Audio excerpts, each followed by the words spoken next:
This Council resumes the second reading debate on the Supplementary Medical Professions Amendment Bill 2025. Dr. David Lam, Chairman of the Bills Committee on the bill, will first address the Council on the committee's report. Dr. David Lam.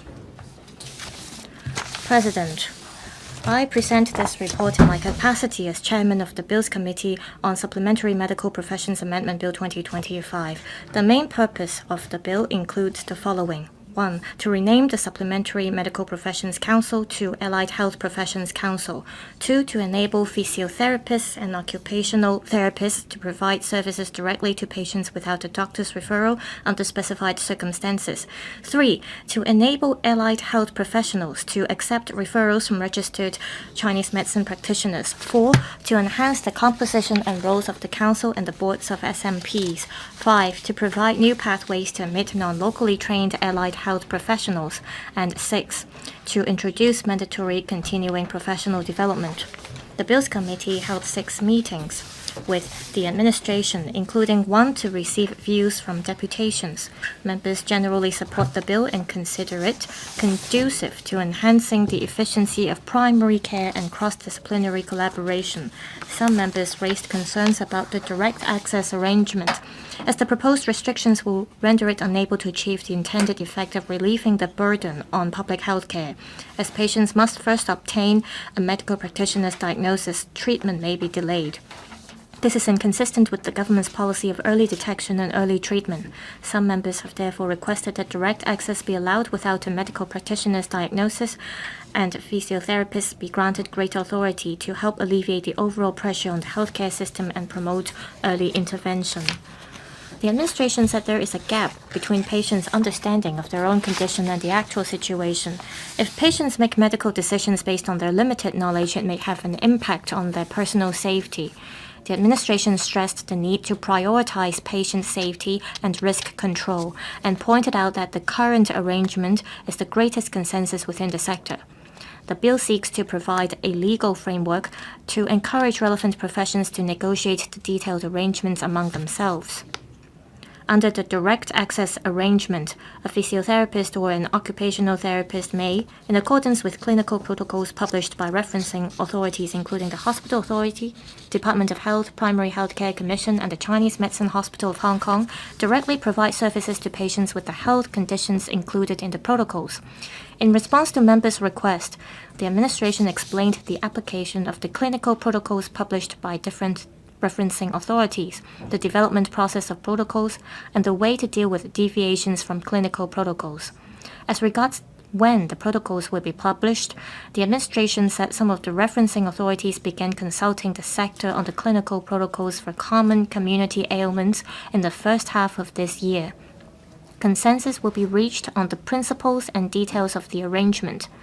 The clinical protocols to be rolled out in the first phase are intended to cover symptoms of musculoskeletal disorders. Regarding the direct access for patients previously diagnosed by a registered medical practitioner or a registered CMP within the last 12 months, some members asked about the rationale for setting the validity period at 12 months and how to delineate the relevant responsibilities in the event of a change in the patient's condition during the validity period. The administration pointed out that the 12-month period was set for based on considerations of safety and actual operational environments. In the event of a change in the patient's condition within the validity period, the clinical protocols require the patient to seek medical consultation again, and if the physiotherapist or occupational therapist concerned fails to advise the patient to seek medical consultation again or mishandle the case, there may be liability implications. The bill proposes that occupational therapists may provide services to patients without a referral in emergencies or community services as specified in the Code of Practice. In response to the views of members on the sectors, the administration will propose amendments to spell out the types and examples of emergency situations and community services in the Code of Practice, and to allow physiotherapists to provide services in addition to those stipulated in the Code of Practice. Physiotherapists will be allowed to provide services to patients without a referral for community service purpose, as set out in the Code of Practice, in addition to emergency situations. Under the bill, only registered CM practitioners working within the context of the Chinese Medicine Hospital are allowed to make comprehensive referrals for radiological and lab diagnostic services in the hospital. Some members are concerned about the expansion of authority for general registered CMPs outside the CM hospital to make referrals, as well as its implementation progress. Some members are concerned about the rationale behind defining CMPs' referral rights based on their job positions rather than their practicing qualifications. They suggested that all registered CMPs should have the authority to make referrals. Other members advised that due to differences in CMP training programs between Hong Kong and the mainland, allowing all CMPs across the board to make referrals may risk misdiagnosis. They are concerned about whether CMP should be required to pass an exam or possess a certain degree of knowledge of the relevant SMPs before obtaining the authority to make referrals. The administration was asked to state clearly that although the bill won't provide for any eligibility criteria for CMPs to make referrals, the relevant code of practice will cover the requirements in this respect. Regarding the authority to make referrals of registered CMPs not working within the context of the Chinese Medicine Hospital, the administration pointed out that it has explicitly requested the hospital, the CM Council, to complete the first phase guideline within 1 year and give an account of the progress. As for allowing registered CMPs working within the hospital to make comprehensive referrals for radiological and lab diagnostic services in the hospital, this arrangement is based on the operational requirements and the unique role of the hospital. As a pilot site, the CM hospital will establish a governance framework to develop in-hospital clinical protocols and mechanisms, training requirements, and a service quality assurance system to meet the hospital's operational needs, as well as to ensure patient safety. The Chinese Medicine Development Fund will provide funding support for professional bodies and academic institutions to organize more training programs on collaboration between CMPs and other healthcare professionals. While recognizing the professionalism of Chinese medicine training, the administration stressed the need to formulate clear referral guidelines. Regarding the professional competence requirements for CMPs to make referrals, the administration stressed that it attaches great importance to the safety risks in making referrals, and code of practices covering the required training will be developed by the CM Council and the boards of the relevant SMPs. The committee also discussed the composition and roles of the SMP Council and the boards, as well as the registration of allied health professionals. In the light of the views of members and the legal advisor to the Bills Committee, the administration will propose amendments to the bill. The committee has no objection to the amendments and will not propose amendments to the bill. The Bills Committee has completed the scrutiny of the bill, the details of which are set out in the report to this Council. President, the following is my personal views on the bill. 2. The scrutiny of the bill has been completed. I want to thank the committee for the careful work, and I also want to thank the administration for amending this bill after extensive consultation. Physiotherapists and occupational therapists can provide services without referrals, and CMPs can refer patients to have X-ray exams. Well, these have been called for many years. And it's hard for us to reach this consensus. We cannot see this as one profession snatching the jobs of other professions. It's also not the case where certain professions have invaded the realm of other professions. This is in fact an optimal use of medical or healthcare manpower. This is crucial for an aging society. And we can see closer collaboration between different levels of healthcare professions. For example, based on clinical situations of patients could be transferred to receive cross-disciplinary services and treatment. The key to the success of the policy lies on family doctors, physiotherapists, CM practitioners, nurses, and so on. They have to take part in the primary care register and subsidize the services scheme, as well as the e-health. With an aging population, Alzheimer, cancer, and organ failures will see greater prevalence, and there will be a higher demand for rehabilitation services. And we therefore need enough healthcare professionals at the community level. We lack a comprehensive policy in this regard. In the public hospital, the services are managed by the hospital authority after patients are discharged. The relevant institutions will be responsible for the patients. I hope the administration can enhance this policy, allowing physiotherapists to provide services directly to patients without referrals. With the bill, we will see a framework, and the bill reflects the professional autonomy of the relevant professions. The relevant statutory bodies will set codes of practices and deal with any misconduct of healthcare professionals. With greater authority, there will be greater responsibilities as well. Patients being treated by different healthcare professionals will not see this as a case where different levels of services are provided. So there should be consistent services provided to the same patient, and this is one challenge behind this bill. I hope that with the passage of the bill, there will be greater collaboration between Chinese and Western medicine. I also hope that there will be new scenes in terms of collaboration between different healthcare professions. Reverend Peter Kuhn, President, the public healthcare system is faced with a heavy load in face of the aging population. The situation is only going to get worse, which is why we need to try to achieve synergy with the support of allied health professions. I therefore support the Supplementary Medical Professions Amendment Bill 2025 to enhance the role of the allied health professions to alleviate the burden on the healthcare system.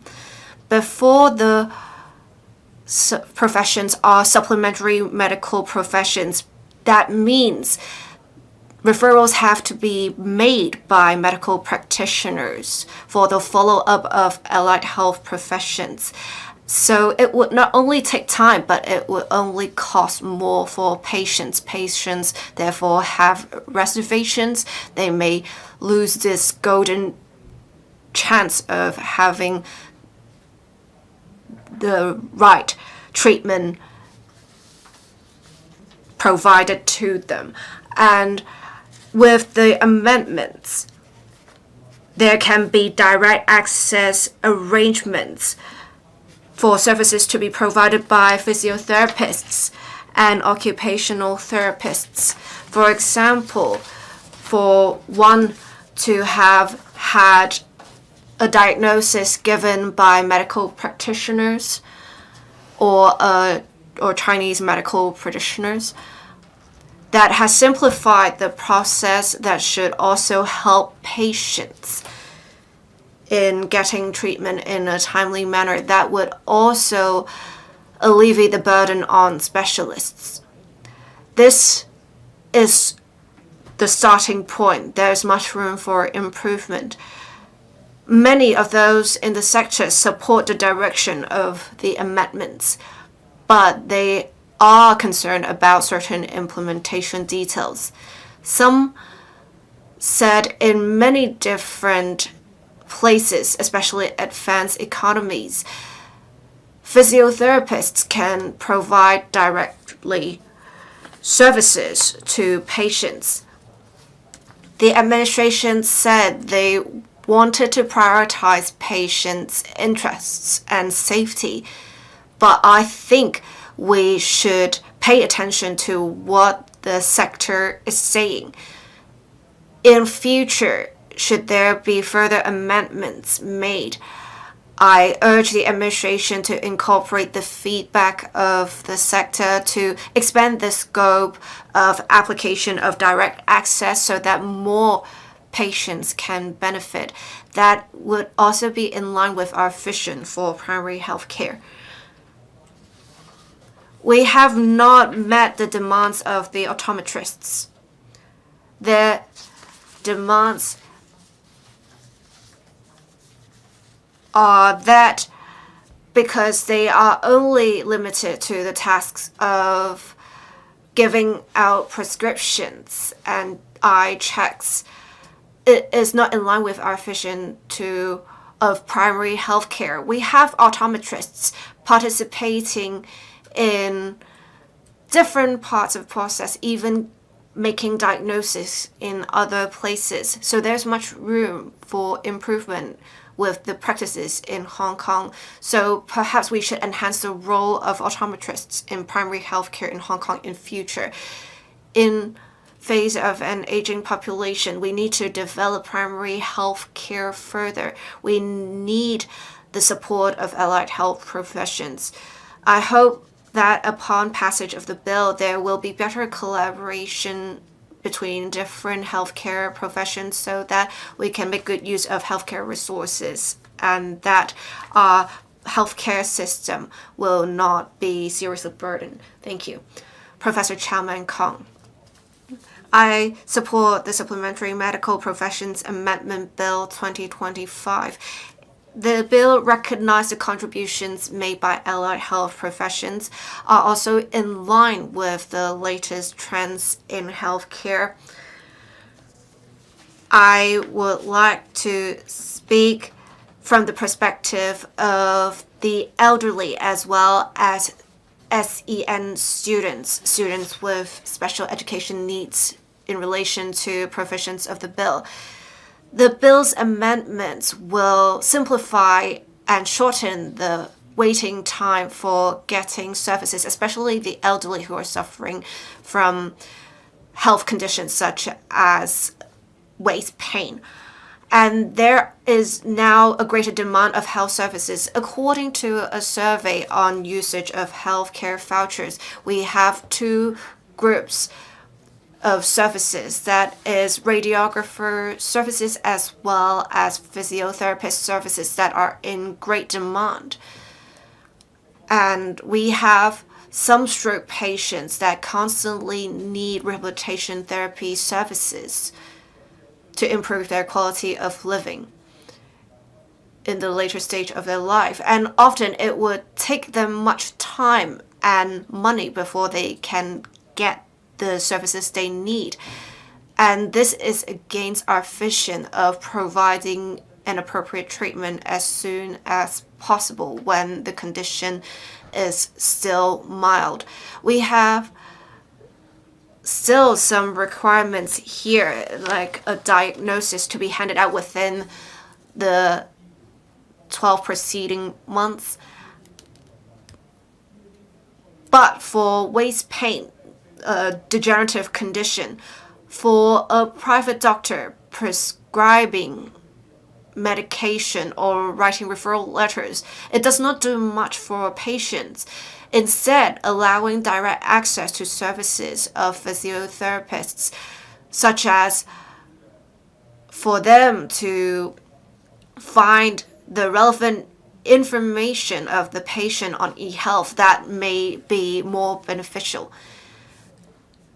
And I think in the end, we need to have more non-local allied health professionals. The administration's stance was that the qualifications acquired by non-local professionals must be equivalent to local qualifications in order to be granted registration. But I think even though they have not acquired equivalent qualifications, they may still have the same level of clinical judgment as local professionals. And in the end, I think we can facilitate exchanges of local and non-local professionals to enhance standards of the relevant professions. We do have non-locally trained practitioners that are allowed to work in public healthcare institutions such as the Department of Health Hospital Authority and the Chinese Medicine Hospital. I think the government in future should relax the relevant restrictions in response to demand. Because as someone representing the education sector, there is a great demand of such services by SEN students. In 2023-24, in the public education sector, we have 64,000 SEN students. Compared to 2021-2022, it is a 9% increase. As we have a more comprehensive assessment mechanism, we may see even more SEN students. For SEN students, moving from primary school to secondary school, they will get less support. They need external support, such as services from physiotherapists and occupational therapists. With more allied health professionals in Hong Kong, there will be more options for parents, and the services can be made available at more affordable prices to change the future of the SAN students. Professor Chen Wing-Kwong, thank you, President. I speak in support of the Supplementary Medical Professions Amendment Bill 2025. The bill shows the staunch determination of the Health Bureau to take forward reforms. This is because the bill does not only indicate the important role of SMPs, but also allows CM practitioners to make referrals. And this shows a cross-disciplinary collaboration, and this will help enhance healthcare services in Hong Kong and protect the well-being of patients. So I'd like to commend the Health Bureau's effort. Now I'd like to talk about the provisions concerning referrals to be made by CM practitioners. Back in 1980, the Supplementary Medical Professions Ordinance was enacted, but it does not allow the 5 SMPs to accept referrals made by CM practitioners. And after 1999, the administration did not further amend the ordinance to accept referrals from CM practitioners. This hinders cross-disciplinary collaboration, and this hinders CM practitioners from using modern diagnostic technologies such as MRT as well as X-ray. Over the past 2 decades, I, together with the CM sector, has been calling for an amendment to this ordinance to allow SMPs to accept referrals made by CM practitioners so that CM practitioners can make use of modern diagnostic technologies, but the government did not respond. Now that the bill is formulated and there is going to be a framework that allows SMPs to accept referrals made by CM practitioners, I welcome the bill. I hope that after the passage of the bill, there will not only be collaboration between allied health professionals and CM practitioners, but there will be Chinese and Western medicine collaboration at the secondary and tertiary healthcare level. And this will be very meaningful to the development of Chinese medicine in Hong Kong. However, the bill only provides for a legal framework for accepting referrals made by CM practitioners. There lacks the details. The details will have to be finalized based on the codes of practices to be formulated by SMPs. The CM Council, together with the SMP councils, will have to work together. They will have to come up with a referral code or guideline. In order to do this, I hope the government will come up with a timetable. However, the government said it's not appropriate to introduce a timetable for formulating the referral guidelines.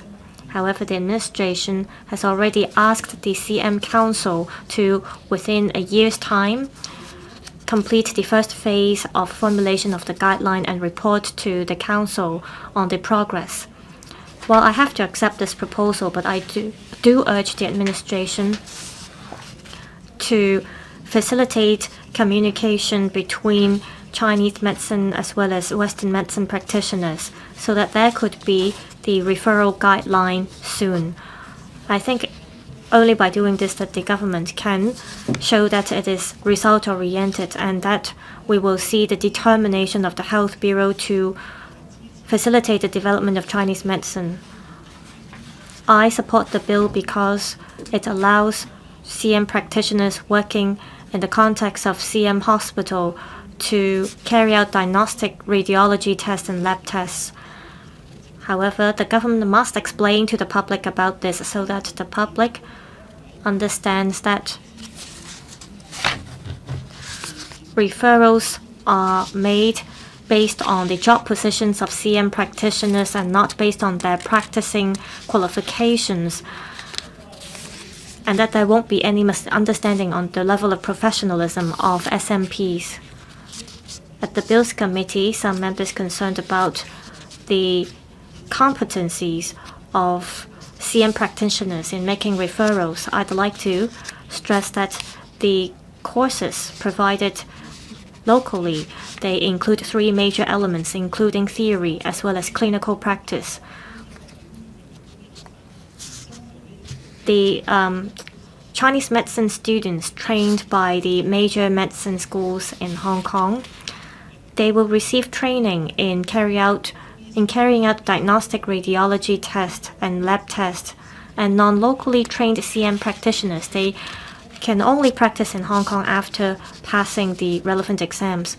So registered CM practitioners in Hong Kong, they are professionally competent to make referrals.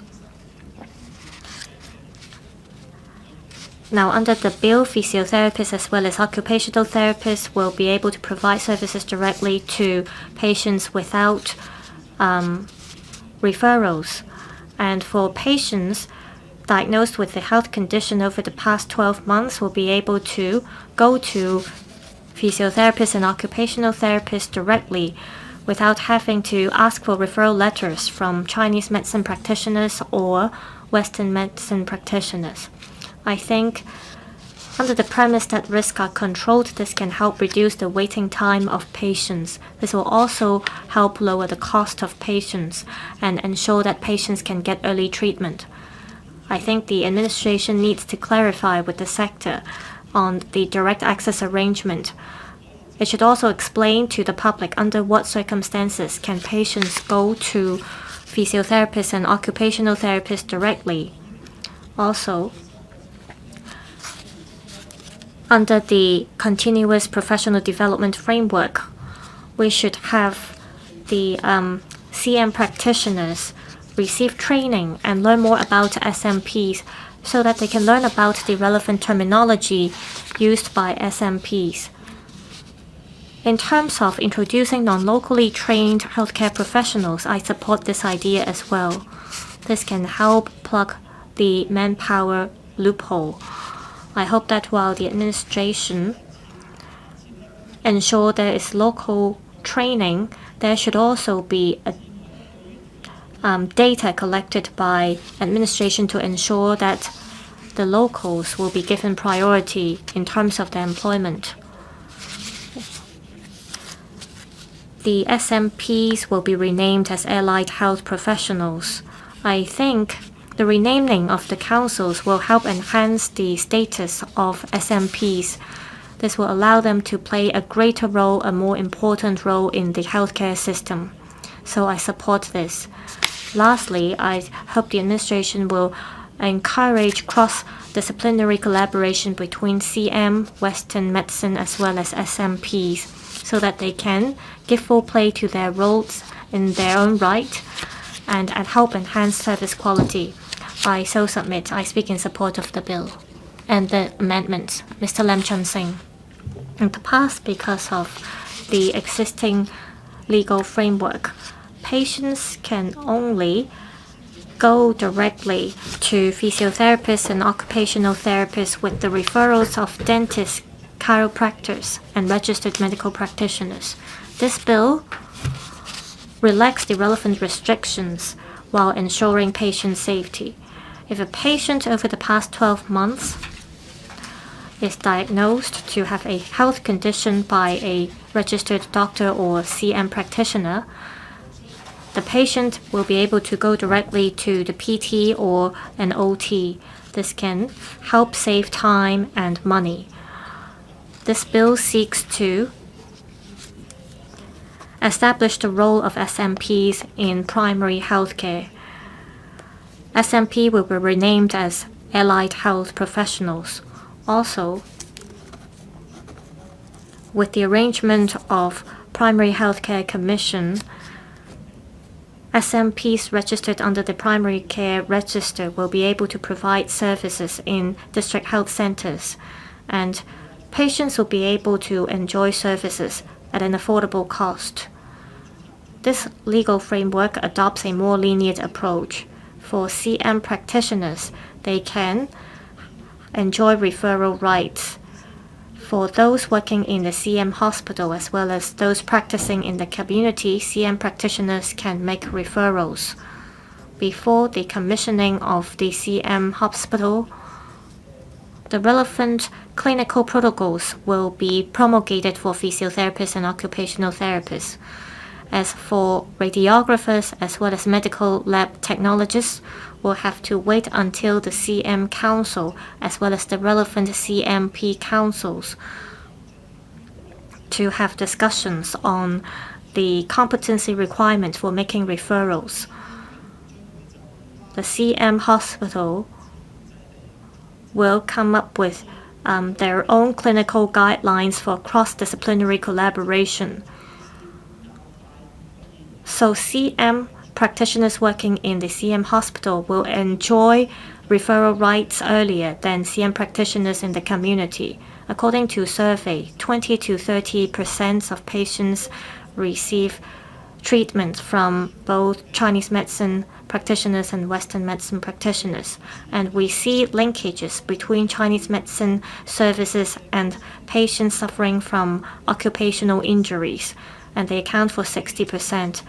And workers that suffer from muscular illnesses or bone fractures, they can go to CM practitioners. However, CM practitioners, to treat these patients, they have to carry out X-ray exams or MRT in order to accurately diagnose the injured parts of patients. In the past, CM practitioners can only refer patients to Western medicine practitioners. Also, not many workers suffering from occupational injuries will go to Chinese medicine practitioners. Most of them go to Western private clinics, and so they have to spend a few weeks just to look for a Western medicine practitioner to perform an X-ray exam for them. And this incurs additional costs for injured workers.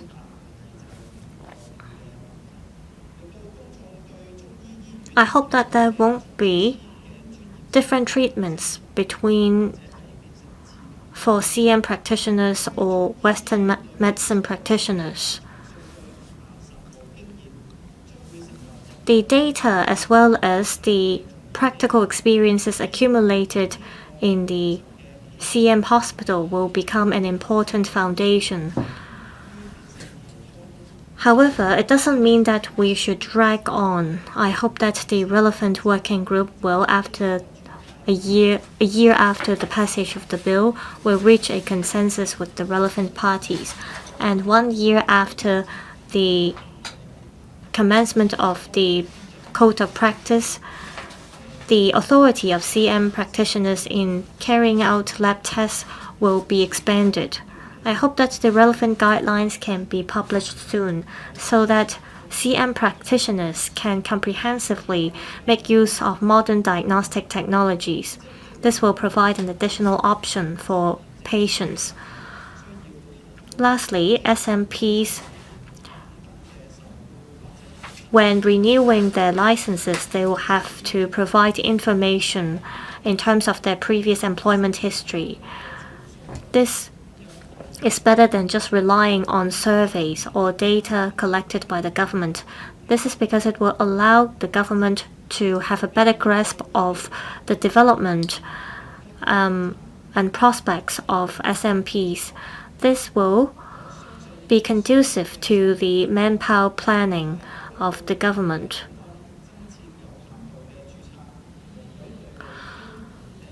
Also, limited registration will be allowed for non-locally trained SMPs. SMPs who are non-locally trained after being employed by a designated institution, there will be information about them held by the administration. I think there needs to be a right balance between non-locally trained SMPs as well as employment opportunities for local SMPs. Ms. Yong, President, I speak in support of the Supplementary Medical Professions Amendment Bill 2025. This amendment bill is a response to the community's request for a stronger role to be taken up by SMPs in primary care. This bill is of great significance.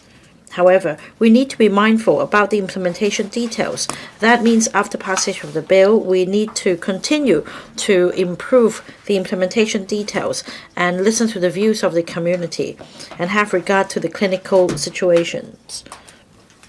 The major breakthrough presented by the bill is that direct access arrangements is put in place for members of the public to receive services from physiotherapists and occupational therapists without a medical practitioner's referral, so that in terms of musculoskeletal disorders and other issues, no doctor's referral is needed.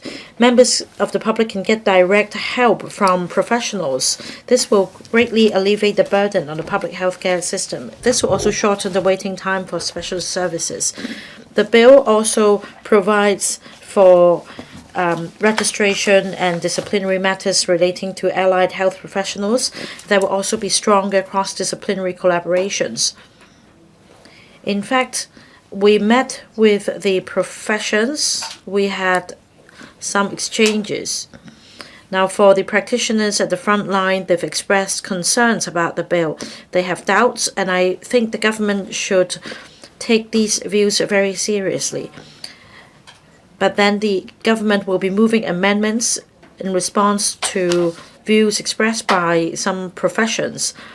Now, we've always used the term clinical protocols, but as I understand, the government will move an amendment to change that term to guidelines instead of protocols.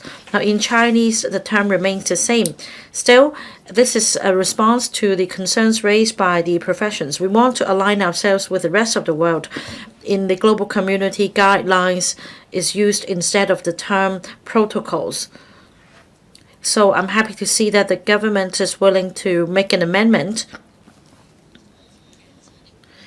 Now, in relation to members of the public suffering from pain conditions that meet the clinical guidelines criteria, a preliminary assessment will have to be conducted by a physiotherapist. And these include tennis elbows, also golfer's elbow, and Achilles heels, as well as other sprains and joint problems. These are very common conditions.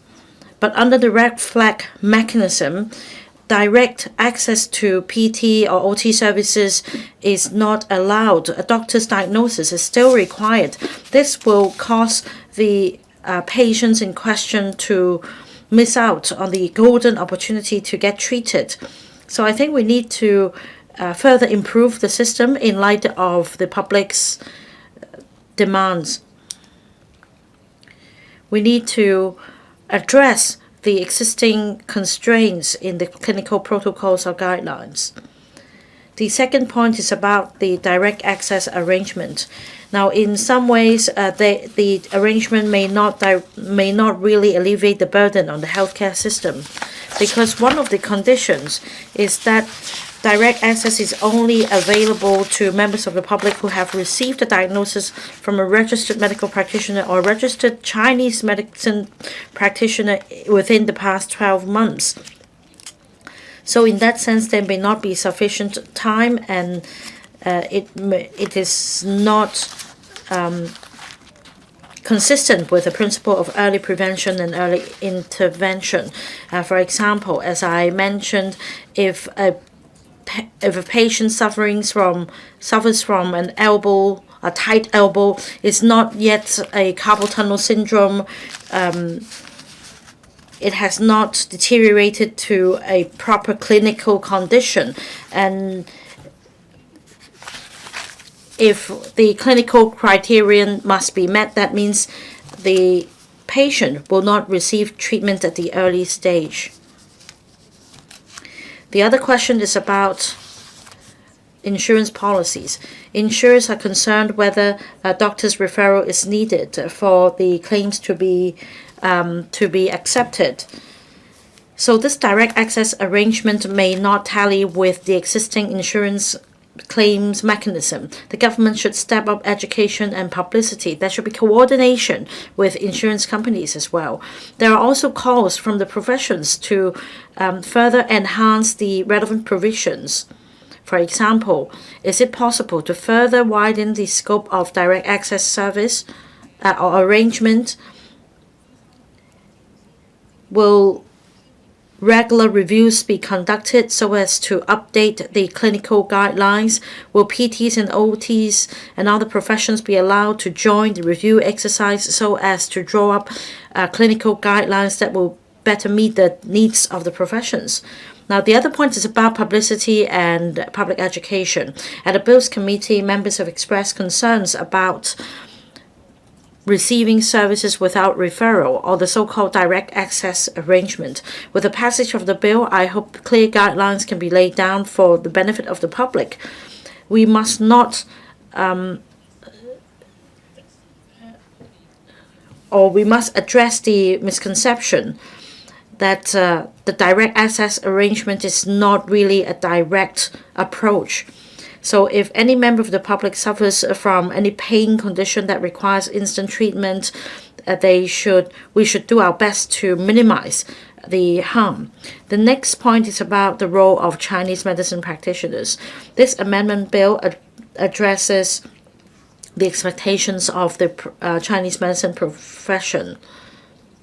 For the first time, the bill provides that PTs, OTs, radiographers, and MLTs can receive patients on referral by registered CMPs, and this is one step forward to fostering collaboration between Chinese and Western medicine. It will bring diversity to the medical profession. This is a breakthrough.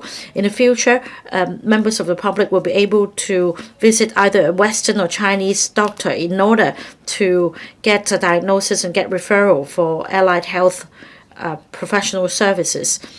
So there should be more communication for the sharing of cases and clinical findings so as to have seamless cooperation and transition. I support the bill. Mr. Tommy Cheung. President, the Liberal Party supports the passage of the Supplementary Medical Professions Amendment Bill 2025.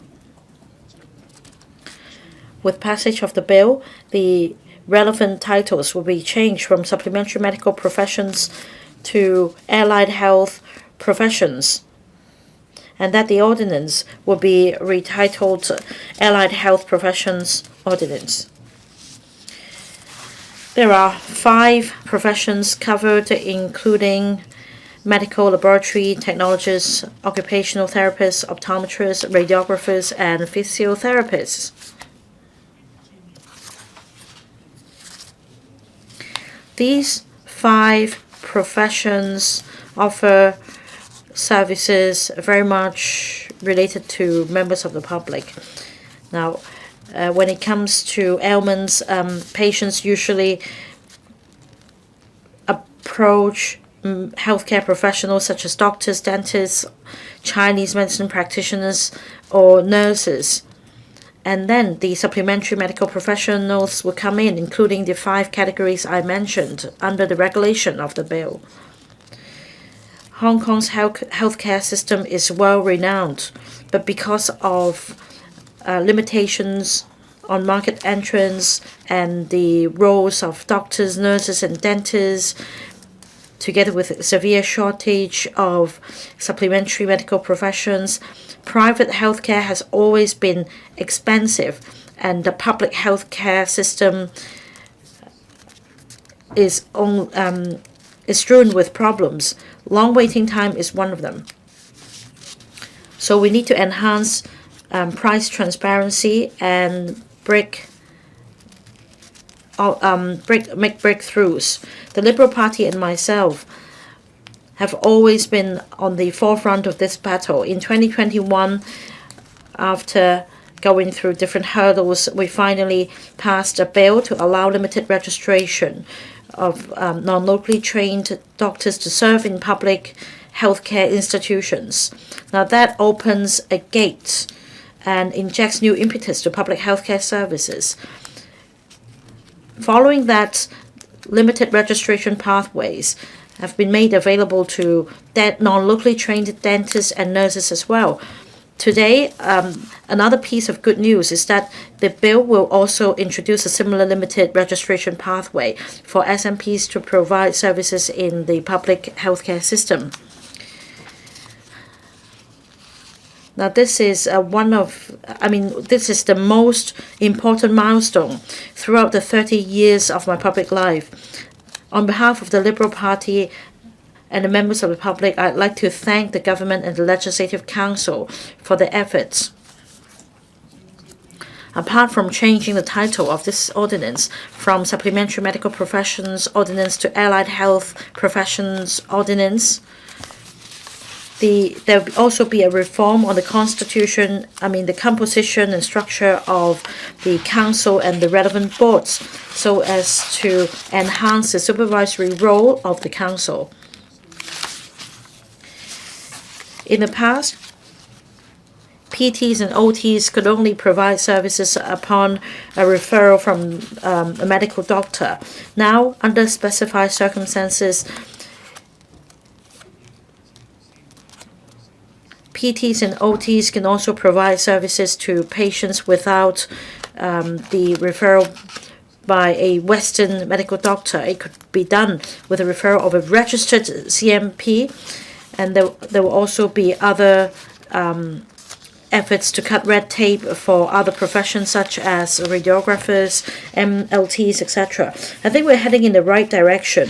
I hope that the public and private healthcare services will continue to improve so as to better serve the public. Secretary, please keep up the good work. You are very capable. Please, thank you. I support the bill. Mr. Chen Puleng, thank you. President, I speak in support of the Supplementary Medical Professions Amendment Bill 2025 to rename supplementary medical professions to allied health professions so that physiotherapists, occupational therapists, optometrists, medical laboratory technologists, and radiographers have their professionalism truly reflected. With the amendments, physiotherapists and occupational therapists can provide services directly to patients under 3 scenarios that would ensure patients get due treatment, that would save time for patients, that would also alleviate the burden on the public healthcare system. Direct access arrangement is a trend. According to a recent survey, we have 70% of the countries and regions in the world that provide direct access arrangements. And this arrangement was first proposed in 2021. It is only now that we have the amendments. It has been quite some time. And we have seen in other jurisdictions there have not been major incidents since direct access arrangements were implemented. I suggest that we can conduct a midterm review upon implementation of the relevant arrangements. If there is no significant risk, there can be further relaxation of restrictions.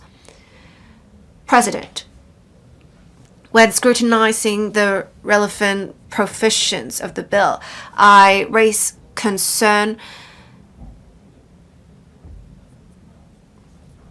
relating to the insurance sector. Right now, referrals have to be made before compensation in insurance can be paid. But then we have also seen some pain therapy centers claiming to provide treatment. Instead, they are just providing massages, and that is essentially insurance fraud. I am concerned with direct access arrangements. There will be more of such instances, increasing insurance premiums and the chance of disputes between policyholders and the insurance companies. I raised such concern during the Bills Committee meetings that we should have a mechanism to prevent abuse. The administration said if an allied health professional provides services not in their profession, it is covered by the relevant code of practice, and the Department of Health may ask the relevant professional boards to follow up on the incidents. But I think sometimes citizens can't tell for sure which scenario is against the law, which is why the administration needs to pay close attention to the situation.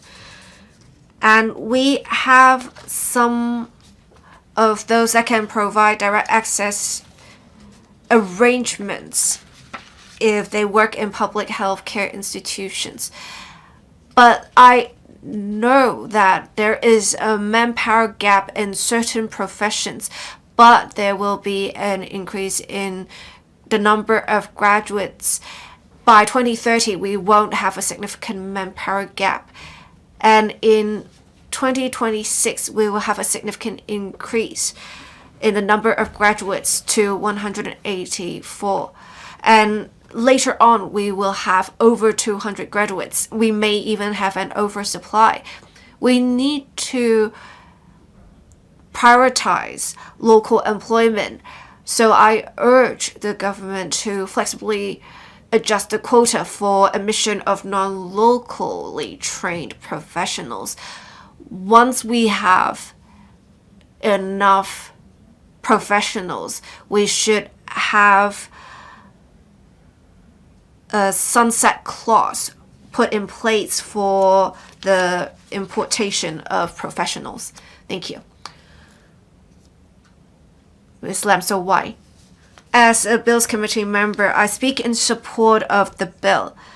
The amendments are an important step of the healthcare system in Hong Kong. It finally realizes the vision of us moving towards primary healthcare. It also meets the demands of the public. The reforms have started in 2008 with studies and public consultation. There was a general consensus in the direction to be taken, facilitating electronic healthcare record sharing and to form a safety net for the public, but we are moving slow since then. What we have here today is a milestone. For the 5 professions, we have now made some updates to meet the demands of the public in primary health care. In scrutinizing the relevant provisions, I have raised some concerns. I also heard some concerns raised by professions. A public hearing was held to hear from 15 deputations. I've also met with different groups, including groups of representatives of optometrists, physiotherapists, and students. They agree with the direction taken, but then they are somewhat worried about the implementation details.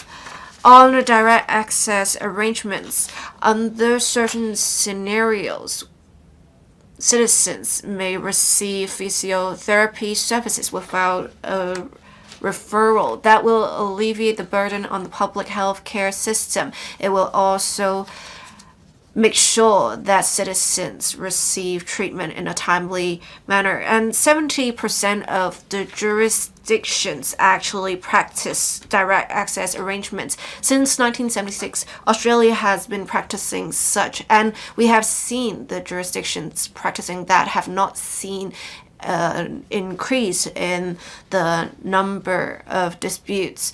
So Hong Kong should move in this direction. But when we were scrutinizing the provisions, I raised some concern in relation to the board's arrangements for promulgating the relevant codes of practice, because we may not cover certain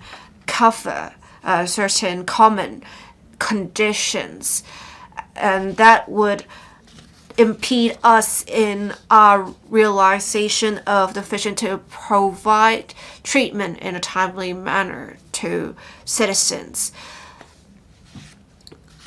The administration said they would include musculoskeletal conditions in the clinical guidelines, and they may adjust the scope of application if necessary. I appreciate that, but the codes of practice should also provide suitable level of flexibility so as to not impede the judgment of professionals. There may also be some confusion of wording. We did mention before that there are concerns with the clinical guideline and the term clinical protocols, and the government is to introduce amendments to replace the term of clinical protocol with clinical guideline. But we have received feedback from professionals that a latest set of guidelines from the Primary Healthcare Commission still say clinical protocols. Clinical protocols do not have much flexibility in the relevant professions. So again, it may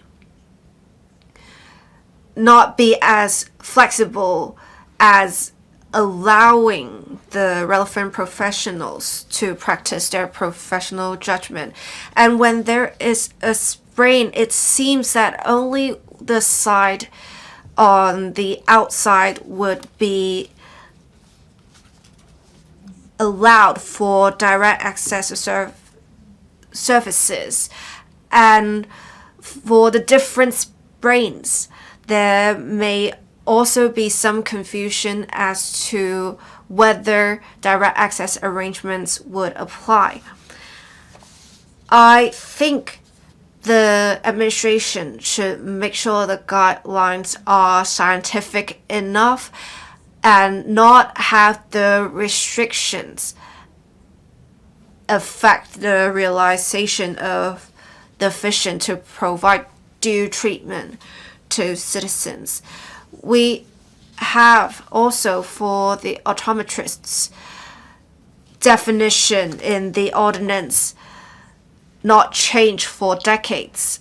It is very much outdated. The first batch of optometrists in Hong Kong received 5 years of professional local qualification in Hong Kong, and it is far beyond just the work of providing prescriptions. And I actually had eye pain before, and I had received comprehensive checks by an optometrist, and the optometrist said in the end there was inflammation in the eyelid.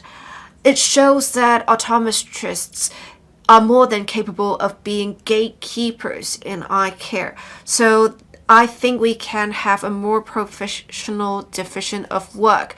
We can have optometrists provide basic eye checks for citizens, and they can also provide triage services in public hospitals.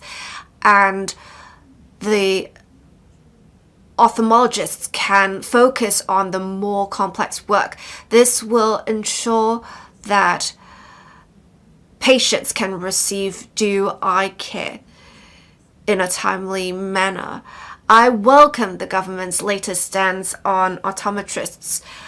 I think in future we should give proper recognition to optometrists and shorten waiting time for citizens to receive eye services.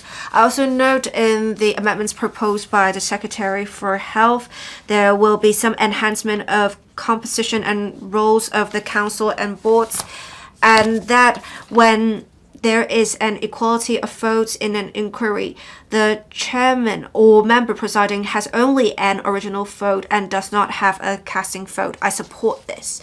I also appreciate the government listening to feedback of the sector and enhancing the composition and roles of the council and boards. This would prevent a dispute with the powers of the chairman. It would also enhance transparency of the relevant structure.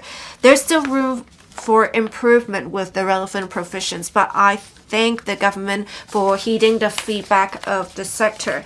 The amendments proposed show the fruitful exchanges between the government and the sector. We need to make sure the changes implemented will provide convenience to citizens. If citizens are not provided with access to services, it will go against the intent of the amendments.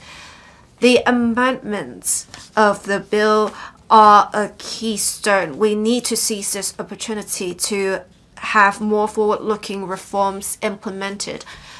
I hope that the clinical guidelines of the government should be flexible, not impede the judgment of professionals, and make clear the role of primary health care,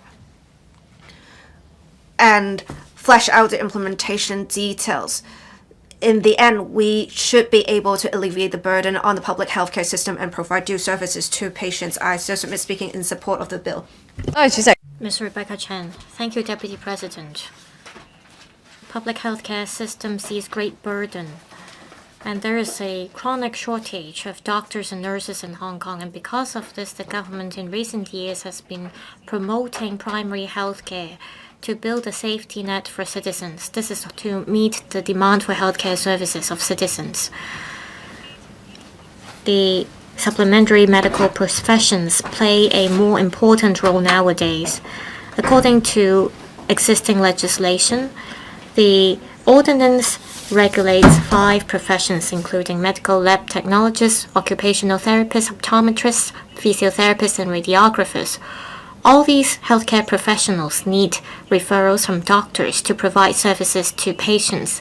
In 2021, it is announced in the policy address that we need to enhance the role of these supplementary medical professionals so that even without referrals, patients can go directly to to physiotherapists and occupational therapists. With the amendment, it's been 4 years now, and we are going to rename SMPs as allied health professionals to enhance the roles of these professionals. Another issue of concern under the bill is that patients, without having to get referrals, they can receive services from physiotherapists and occupational therapists. This can help promote the development of primary health care and alleviate the burden of public health care. And this will be an important milestone for the healthcare system in Hong Kong. Under the bill, the government will allow physiotherapists as well as occupational therapists to provide services directly to patients under 3 specified circumstances. First, within 12 months' time, the patient will have to prove that they have the diagnosis of registered doctors or CM practitioners. Second, if the patient suffers from health conditions stipulated in the clinical protocols, they can go directly to these 2 types of professionals. Also, I understand that there have been disputes between the government as well as the sectors about the referral arrangement. That's why there was a public hearing held by the Bills Committee. We invited healthcare professionals as well as deputations to express their views. I have also met with practitioners from the sectors and explored with them the details of the bill. Physiotherapist representatives expressed the following 3 points. First, patient needs to provide a diagnosis from the past 12 months in order to get direct access to the relevant services, and this is quite rare internationally. Also, members of the sector are of the view that physiotherapists may not be able to just tell from a certain parts of patients, make accurate diagnosis. On clinical protocols, they need to be followed strictly, and they will be replaced with clinical guidelines. The reason for this amendment is different from the original purpose, and after listening to members' views, the government is proposing amendments. For example, clinical protocols will be amended to clinical guidelines. I understand that the Primary Healthcare Commission is drafting the relevant guidelines covering back, neck, elbow, as well as knees. I think this will offer convenience to citizens. I think we need to strike a balance between patient safety as well as risks. I hope the administration in future discuss with the relevant sector on the technical guidelines. I understand that direct access is not equivalent to no diagnosis.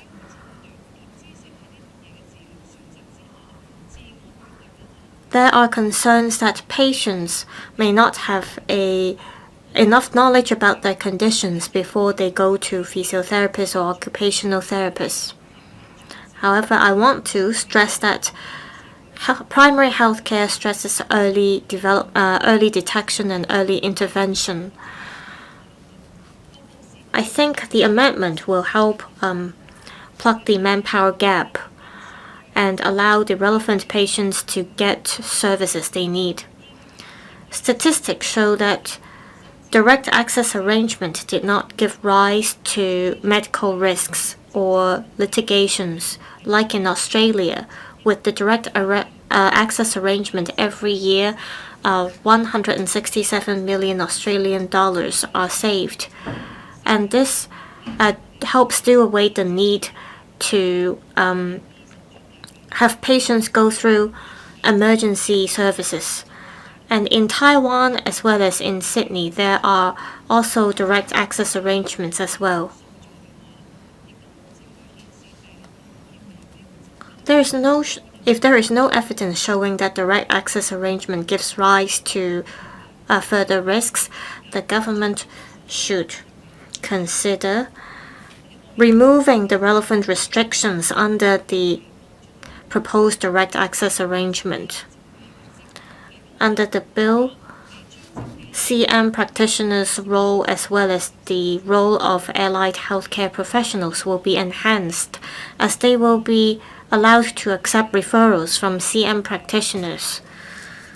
CM practitioners working within the Chinese medicine hospital context will be able to make referrals. The hospital will be commissioned by the end of this year. I support cross-disciplinary collaboration between different types of healthcare professionals. However, there were concerns that only registered CM practitioners working in the CM hospital will be able to make referrals, not those practicing in the community. It is as if different standards are adopted for registered CM practitioners. This gives rise to comments about unfairness. The administration heard the views, and it said that the CM hospital is the flagship institution for CM practitioners, and it is different from the role of CM practitioners in the community. So it finds it appropriate to allow only CM practitioners in the CM hospital at the first phase to make referrals. The CM hospital is the pilot site, and it can learn about what kind of services patients need the most and what kind of referrals CM practitioners will make most frequently. With the data, referrals could perhaps be made in other sectors. I hope that in future, all registered CM practitioners will be able to refer patients to professional services. This will help give more convenience to citizens. There are 117,000 allied healthcare professional healthcare personnel from 13 statutory bodies, including optometrists as well as radiographers. They are all indispensable in the primary healthcare system. I hope that each of these allied healthcare professionals will be able to play their roles. The goal is to help ease the burden on the local healthcare system. If the government can further cut the red tape for allied healthcare professionals, then they will be able to provide services to more patients, and this will help facilitate the development of primary health care. I so submit. Thank you. Mr. Chan Kin-po. Thank you, Deputy President. I speak in support of the Supplementary Medical Professions Amendment Bill 2025. This amendment helps facilitate reform in primary health care. This also helps alleviate manpower shortage.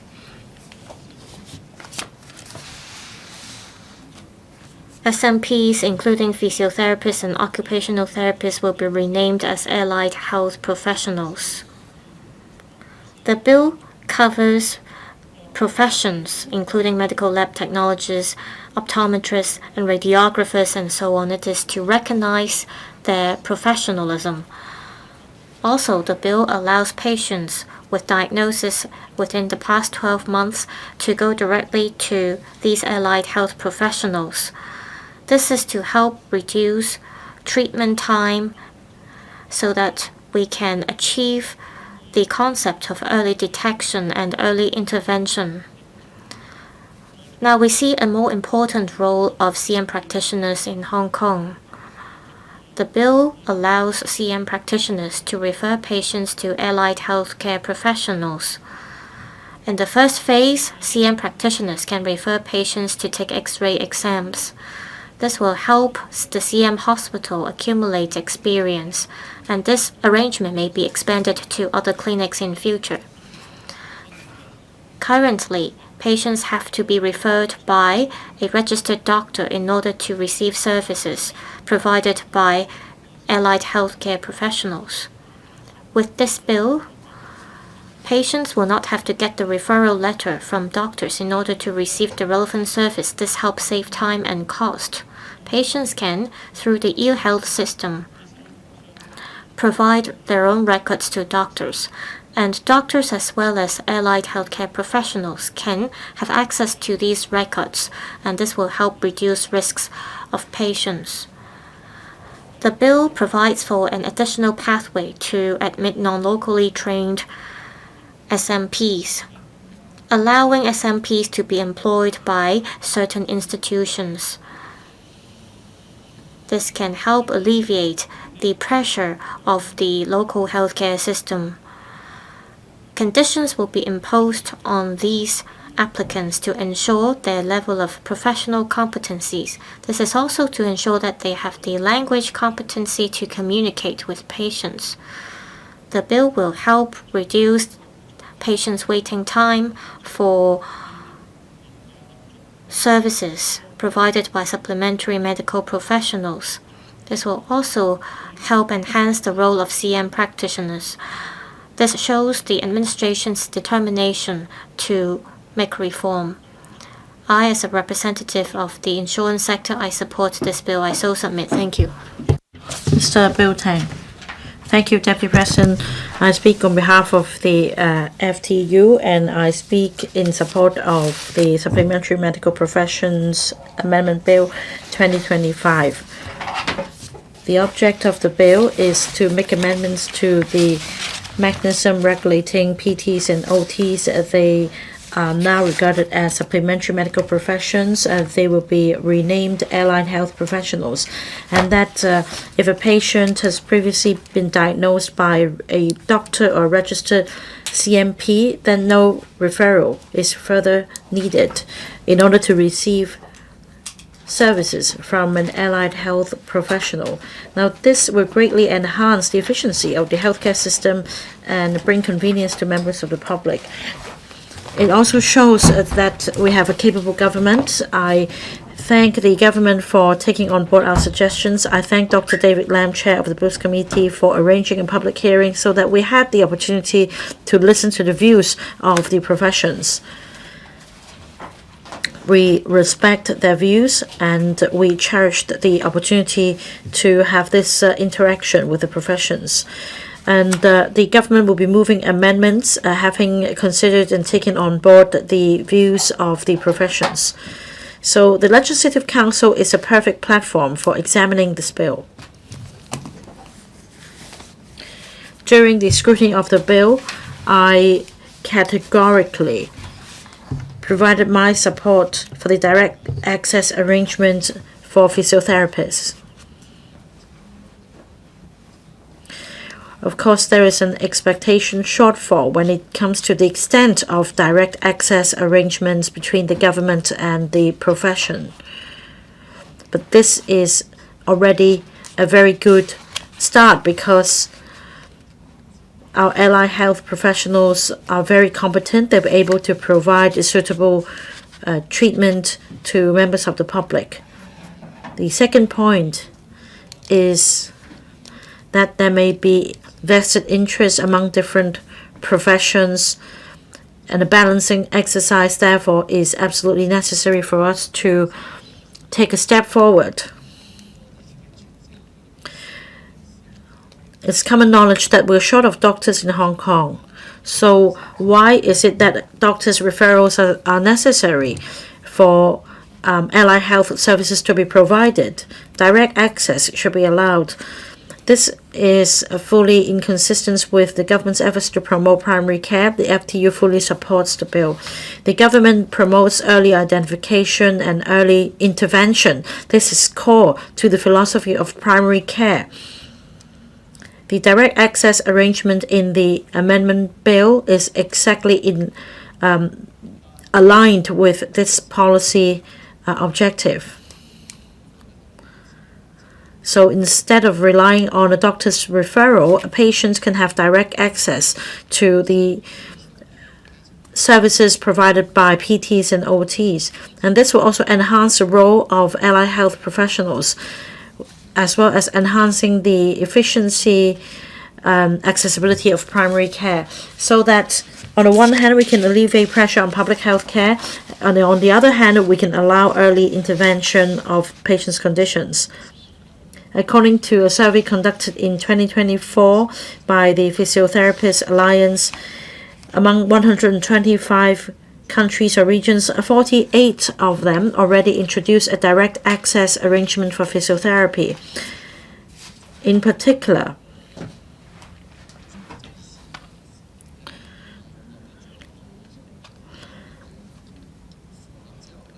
after meeting the requirements on the periods of practicing as a physiotherapist, direct access can be provided. Now, in Hong Kong, we have a very different system here, but regardless of which pathway, I believe this is a big step forward. Now, as we promote primary care and diversified healthcare models, the direct access arrangements will make Hong Kong's healthcare system better aligned with the global trend. It will also make our system more flexible. In the long run, not only will we foster cross-disciplinary collaborations, will also be able to share our experience with other international organizations so as to showcase our results of healthcare reform and further enhance our international influence when it comes to healthcare.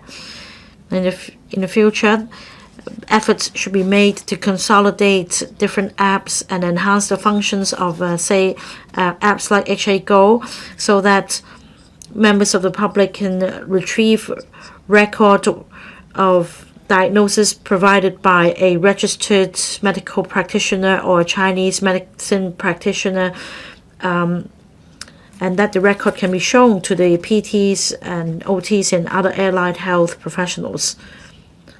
Now, after the passage of the bill, the government should conduct a review of the direct access arrangement in 3 years' time to gauge the effectiveness. If there is proof that the direct access arrangement does not constitute the greater risks to patient safety, the government should proactively relax the restrictions so as to further promote the direct access arrangement and for members of the public to have direct and convenient access to services. I support the amendment bill. I support the policy direction as well. But implementation is crucial to the success of the bill. I hope that when it comes to implementation of the measures in the bill, the government could seek views from the frontline healthcare staff and draw up relevant measures to support different professions. There should also be clarity in terms of various implementation details, such as the division of work, the respective roles, so that under the new framework, various professions will be clear about their respective responsibilities and requirements. If this bill is passed, it represents a new milestone for the development of healthcare services in Hong Kong. With passage of the bill, physiotherapists and occupational therapists will be able to provide direct services to the public. I so submit. Dr. So Chong-Wing, Deputy President. I speak in support of the Supplementary Medical Professions Amendment Bill 2025.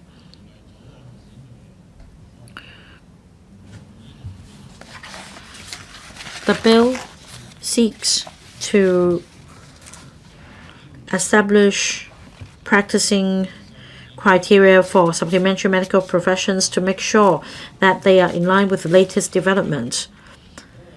There will also be a stronger collaboration across disciplines.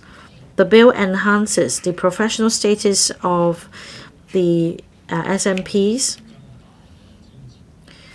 The bill also helps tackle the increasing challenge of an aging population and increasing prevalence of chronic diseases in Hong Kong. It will also help promote the development of primary care.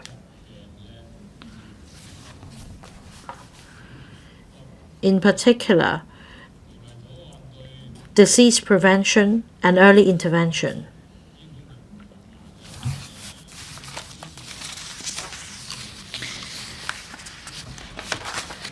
There are 5 relevant boards under the Council and the Hospital Authority.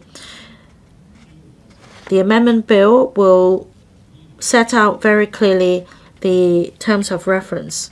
For example, first and foremost, supplementary medical professions will be renamed allied health professions. It's not just a change in the title.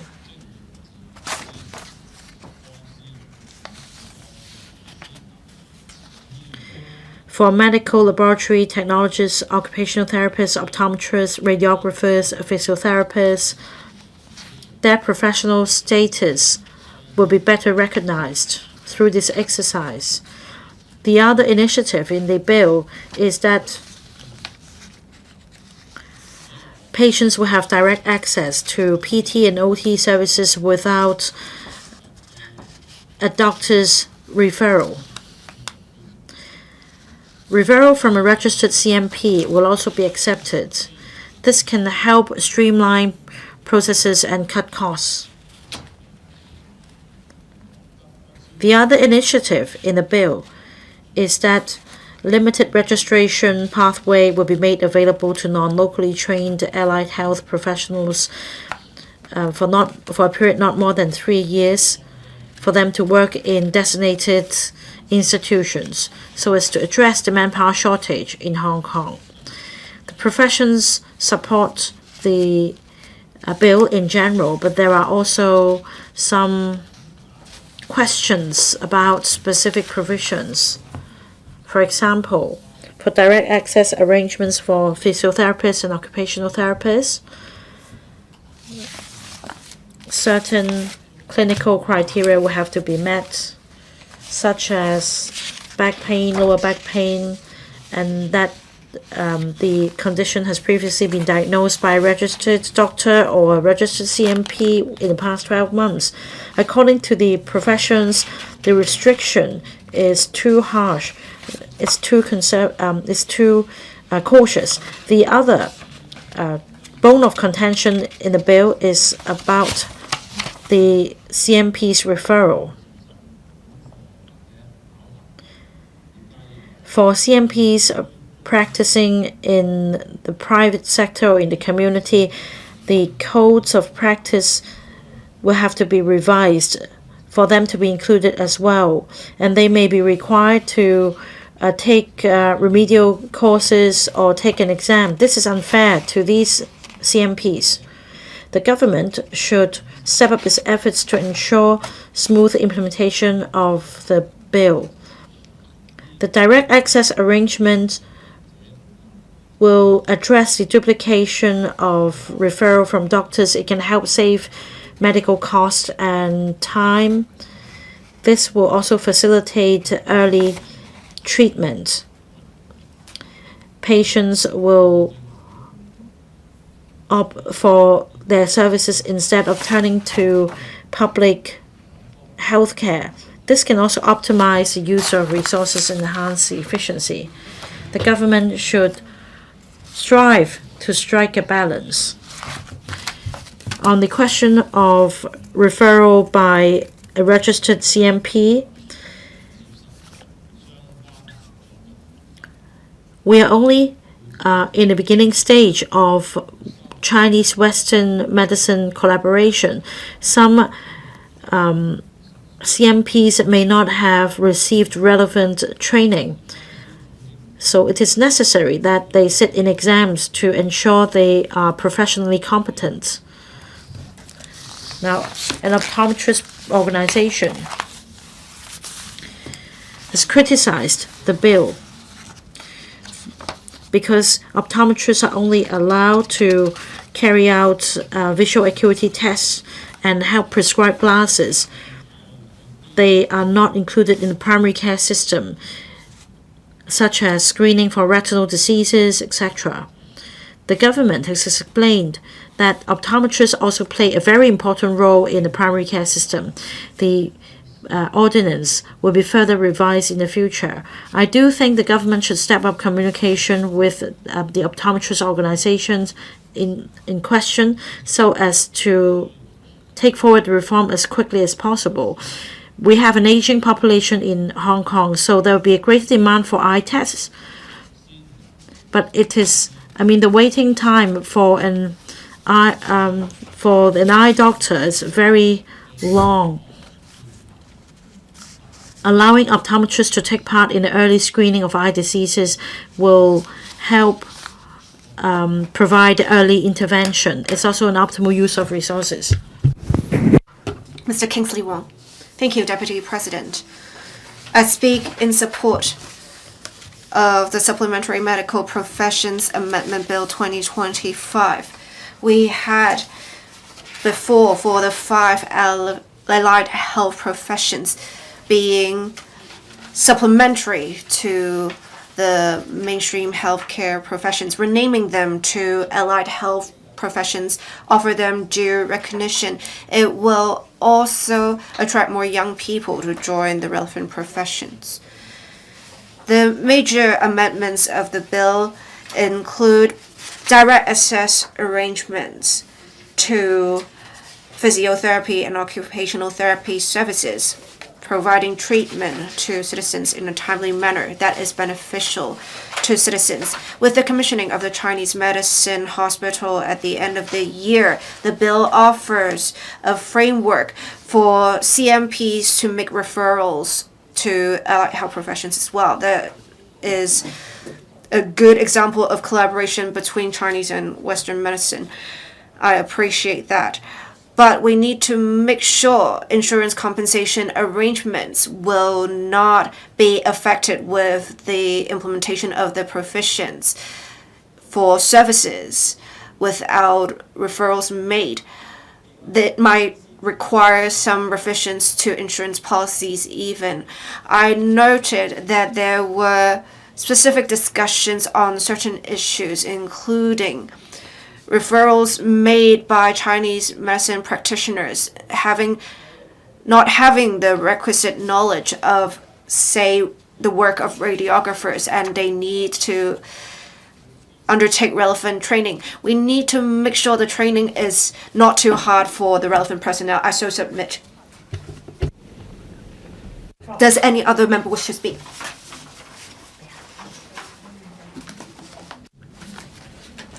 If not, I now call upon the Secretary for Health to reply. Then the debate will come to a close. Deputy President, I thank Chair Dr. David Lam, Deputy Chair Professor Chen Kwong, as well as members of the Bills Committee, the Electrical Secretariat, as well as the legal advisor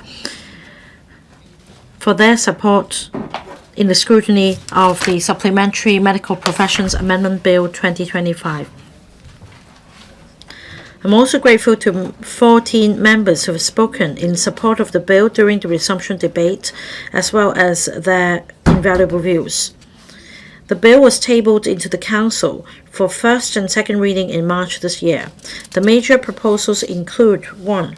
Replacing the term supplementary medical professions with allied health professions, a term commonly used in the healthcare sector, to reflect the increasingly important and specialized role of professions within the healthcare system. 2. Allowing patients under specified conditions to directly access physiotherapy and occupational therapy services without doctor's referral. This is called direct access arrangement. 3. Enabling specified allied health professionals to accept referrals from registered Chinese medicine practitioners so as to promote cross-disciplinary collaborations. 4. Introducing a new pathway for non-locally trained SMPs in Hong Kong to address the increasing service demand in the public healthcare system. 5. Making CPD, continuing professional development, a mandatory requirement for practicing certificate renewal by all allied health professionals. 6. Revamping the composition and structure of the Council and 5 professional boards to better regulate the professions and advance cross-disciplinary collaboration. This bill is of great significance to the development of primary care. The direct access arrangement for PT and OT services gives full play to allied health professionals' expertise within the healthcare system. On the one hand, the public enjoys easier access to services. On the other hand, through specifying in the bill the circumstances under which PTs and OTs may directly provide services, we ensure proper handling and following up of patients' conditions, thereby safeguarding the best interests of the public. When considering the Bills Committee deliberated on direct access arrangements, and we have responded to the views of members and the professions at these meetings. Regarding the implementation details of direct access arrangement, I wish to take this opportunity to report to the Legislative Council that in terms of clinical guidelines or cross-disciplinary collaborations, the Primary Healthcare Office has established a dedicated task force to formulate clinical guidelines applicable to musculoskeletal disorders. Members of the task force include representatives from the Physiotherapist Board, professional bodies such as Hong Kong Physiotherapy Association, Hong Kong Physiotherapists Union, academia such as Hong Kong Polytechnic University, the Hospital Authority, district health centers, the Hong Kong College of Family Physicians. The task force held its first meeting in May this year, officially commencing the drafting of the clinical guidelines. Now, as we've explained to the Bills Committee, we will conduct thorough consultation before promulgating the guidelines. The first phase of the guidelines will cover several key areas to ensure its practicality. We'll also step up publicity and education for allied health professionals in the primary care system through various channels to ensure that they fully understand and comply with the requirements, whilst enhancing accessibility of services for the public. We also want to ensure patient safety and service quality. The task force aims to complete the drafting of the first set of guidelines within this year for implementation after the Physiotherapist Board has made amendments to the Code of Practice. Now, the bill also means a lot to Chinese medicine practitioners. Allowing healthcare professionals to accept referrals from registered CMPs will further establish the CMPs as an integral part of local healthcare services. The CMPs in the future may, according to clinical needs, refer patients for radiological and laboratory diagnostic services as well as PT and OT services. This will help enhance the clinical diagnosis in Chinese medicine, assist in the monitoring of treatment efficacy. It will also enable patients to receive comprehensive treatment in time. The Chinese Medicine Council of Hong Kong and the relevant boards have already commenced a series of liaison work to discuss the professional standards required in terms of knowledge, professional skills, competence, and conduct in referring cases. The aim is to reach consensus on the details of referral items and update the relevant codes of practice for implementation within a year after the bill's passage, and then gradually and orderly expand the referral arrangements to more complex items. On strengthening the workforce of allied health professionals, following the early introduction of a new registration pathways for doctors, dentists, and nurses, this bill introduces a new limited registration pathway for eligible non-locally trained allied health professionals. Under this pathway, they will be allowed to work in specified institutions such as HA Department of Health, Primary Health Care Office, Hong Kong Chinese Medicine Hospital, and training institutions, and perform specified categories of work for a period of not more than 3 years. Upon expiry, renewal may be reapplied depending on the manpower situation. No automatic conversion to full registration may be allowed. This aims to address manpower shortage in the public healthcare system. The employing institutions must give priority to locally trained professionals. In the first phase, the HA will recruit 50 to 100 eligible non-locally trained allied health professionals to work in the HA institutions, but these professionals will not replace local manpower resources. On professional regulation and development, the bill makes CPD a mandatory requirement for allied health professionals to maintain and enhance the overall professional standards. The composition and structure of the council and the 5 boards will also be revamped to better regulate the professions and promote cross-disciplinary collaboration. Now, during the legislative amendment process, the government conducted extensively different sectors on the various proposals covering the 5 allied health professions, the healthcare sector, CMP sector, primary care practitioners, as well as patient organizations. Different sectors have made various suggestions to different parts of the bill. For those with a solid consensus, we have addressed them in this bill. The current bill represents the broadest consensus reached after incorporating views from different sectors. I hope members will support the second reading of the bill and the amendments, which I will move in due course. As for other issues not dealt with in this bill, including revising the titles and scopes of practice of individual professions, the government recommends that stakeholders within and outside the professions be consulted first, including the Allied Health Professions Council, the relevant boards, and other professions, so as to build consensus. The government will continue to maintain communication with the professions to ensure that the ordinance keeps pace with the times and aligns with the latest development. I so submit. And I put the question to you that the Supplementary Medical Professions Amendment Bill 2025 be read the second time. Will those in favor please raise their hands? Those against, please raise their hands. I think the question is agreed by a majority of the members present. I declare the motion passed. Supplementary Medical Professions Amendment Bill 2025.